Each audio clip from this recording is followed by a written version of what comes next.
Hey guys, the end of day 8 here. Day 8 of the 2019 Mercury-Neptune conjunction portal.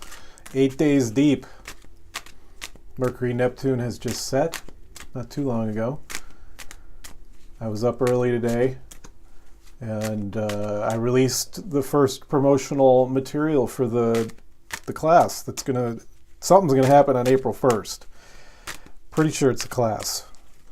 And I am surrendering my mind and trusting the process. I'm letting go of needing to know exactly what's going to happen, because how could I?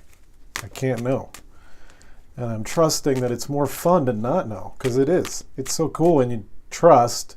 You take the leap into the unknown. You don't know what to think, but inspiration comes and visions come and a certain kind of clarity of knowing that is different from ordinary knowing.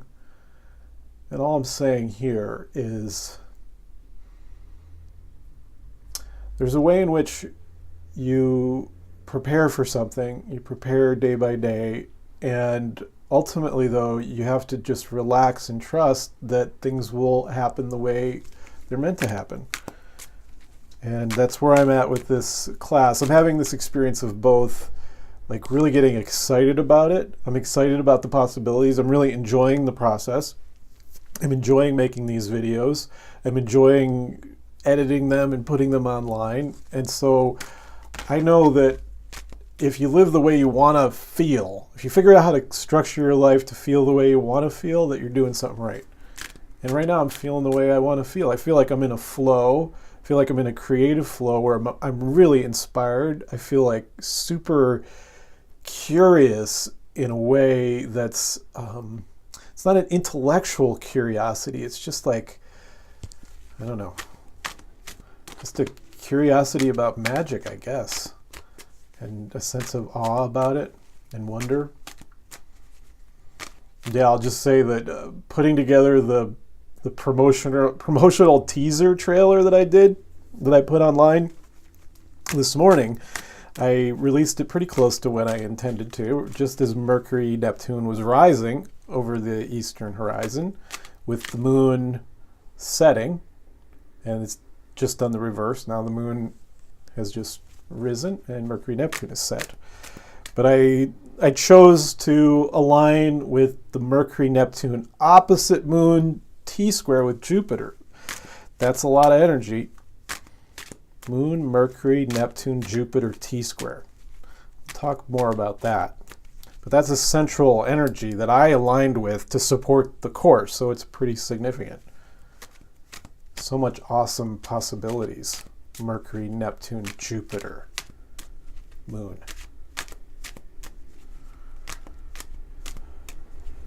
But before I say another word, I just want to get to the cards.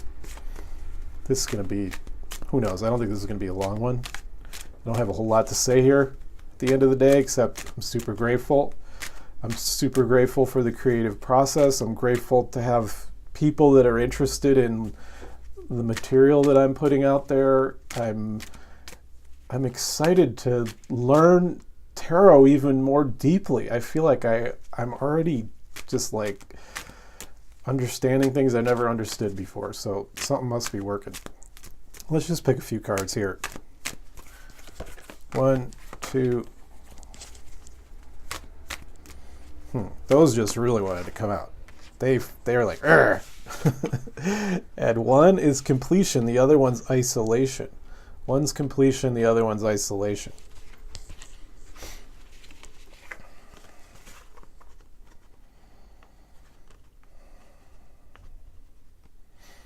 I feel like that there are some puzzle pieces coming together for me on lots of different levels, but definitely some puzzle pieces in terms of this creative work that we're engaged in here.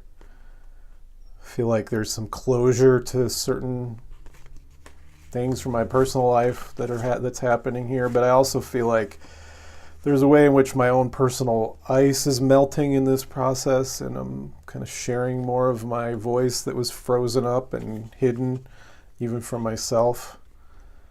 I'm really glad the ice is melting and there's a completion of that frozenness.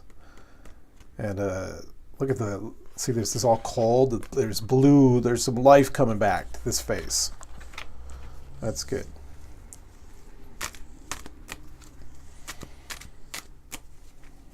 Isolation and completion.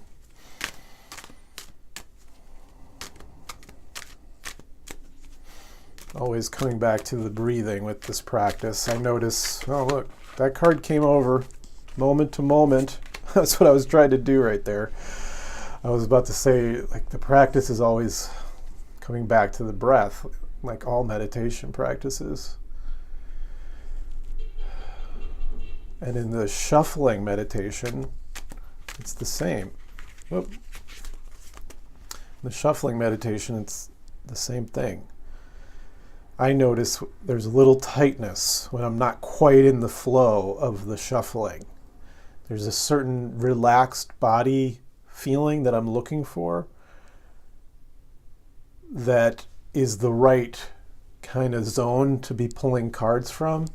It's a relaxed, trusting, patient, nowhere to go, nothing to do, just waiting for the card to come. I'm not in any hurry. It's going to float down the river and get to me eventually.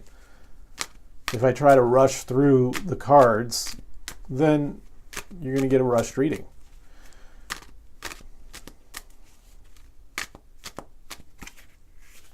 Two more cards here.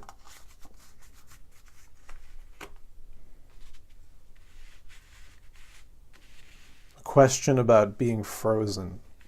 What it's like to be frozen. Sometimes we need to stay frozen for a while in our fortress of solitude. It's Superman had the fortress of solitude up in the ice. He'd go there to get a break from being a superhero when he needed to chill. Yeah. It's good to have a fortress of solitude, but then you got to come out to complete stuff.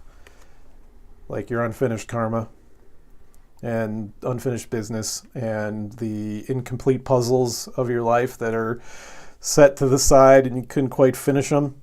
It's really good to take your time to finish those puzzles, because then you can move on to some new ones. And this character is not in any hurry crossing the river. One rock at a time, staying balanced, not hurrying. See, this person's enjoying themselves because they're not in a hurry to get across the river. You can imagine if they had to get to a meeting across that river and they were just like, fuck this, let's get across the river. You never know what could happen. But if you're in no hurry to get across the river, then you'll get across the river in exactly the right amount of time. Oh, look. That's so great. See, you just got to trust. You got to trust. This is like the key card to the whole thing. Every card's like that, but this trust card is so important. This character is trusting the river, trusting that he can take his time getting across it. It's not going to flood him. And this one doesn't worry about rivers because they've got dolphin friends to help them in any aquatic environment they might find themselves in. Harmony. So at the beginning, there's frozenness, and at the end, there's melted water flowing free, dancing with dolphins in a trusting attitude towards life. But it's okay. Water has different, what is that called? It could be a gas, it can be a solid or water. Gas, liquid, or solid. Not all things can be like that, have three parts like that, three different ways of being. They're all just natural. Sometimes H2O is frozen, and sometimes it's gas, and sometimes it's solid. And it's just you flow from one to the next. Sometimes you're frozen, but eventually you find dolphins. So I think that's it. I think we've covered it for today. We're moving ahead. The launch is going well. I don't know where it's going. I haven't made any final decisions about anything. I'm very receptive to it becoming its own thing. And I'm going to try to not get in the way of the process by trying to focus on what I'm afraid of and try to prevent that stuff from happening. It's what the ego does.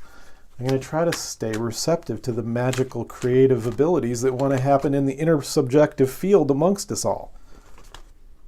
That's what I think. And what does she say? Ooh. Shock of the new. Look at her. Shock of the new. She's got sunflowers and hubcaps, or those speakers. What are those things called? Hubcaps and a circular piano for hair. Like the Princess Leia buns. Shock of the new. She doesn't seem so shocked in a bad way. She seems really excited about the new things that are happening. That's how I feel.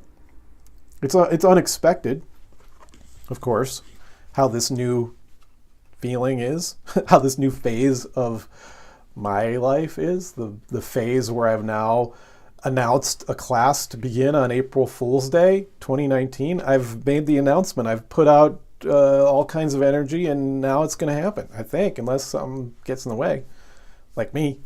But I'm pretty sure it's going to flow towards an amazing result, an amazing class. I feel like it's going to just be awesome. And life is speeding up. See, this antelope says we're moving full speed ahead, just like I thought. 8 days in, and how many days before April 1st? That's like 37? I don't know. It's 30 something. It's a lot of days. But look, the Knight of Swords has come. Look at this character. Flying on the back of an owl. Fearless and brave. No worries about this timeline. There's a lot of confidence in this character. And you know why? Because they're riding an owl. Owls are amazing. That's why. Is there another card here? I picked two. I picked two of these fairy cards earlier. It's always tricky to use the fairy cards, but let's see. Paradox and the question. It's a question. It's a paradoxical question. It's a paradoxical answer. See this paradox? You can look at it both ways. That's what they look like that way. And you gotta see the face is here, the eyes are there, and he's got some kind of weird thing growing out of his head.